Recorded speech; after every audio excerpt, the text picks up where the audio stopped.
வணக்கம் 10th standard 3.14 அதில் வந்து செகண்ட் சம் அதில் வந்து 1/α² பீட்டா ப்ளஸ் 1/β² இன்ட்டு ஆல்ஃபா இதை வந்து ஆல்ஃபா இன்ட்டு பீட்டா அல்லது ஆல்ஃபா ப்ளஸ் பீட்டா அப்படி அந்த மாதிரி கொண்டு வரணும்னு சொல்லியிருக்காங்க.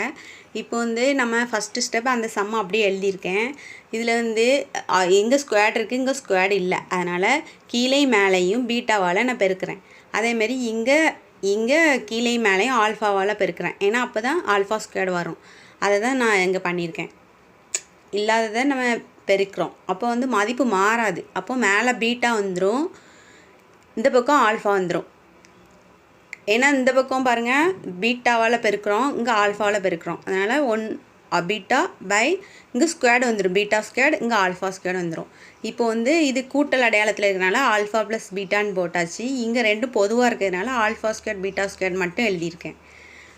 இப்போ வந்து என்ன பண்ணியிருக்கேன்னா ஆல்ஃபா ஸ்கொயர் பீட்டா ஸ்கொயரை வந்து alpha into beta the whole ஸ்கொயர்னு ஆக்கியிருக்கேன். ஏன்னா ஆல்ஃபா இன்ட்டு பீட்டான்னு தான் நமக்கு கொண்டு வர சொல்லியிருக்காங்க. அதனால் alpha into beta the whole ஸ்கொயர்னு கொண்டு வந்திருக்கேன். தேங்க்யூ.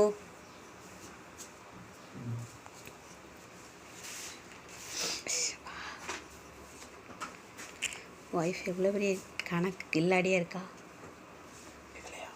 கணக்கு போடுறேன். இது எத்தனாவது கிளாஸ் கணக்கு தெரியுமா? 10th. என் ஃப்ரெண்டு பொண்ணு நாளைக்கு மேக்ஸு இருக்குது, சம் போட்டு விடுங்க சொன்னா.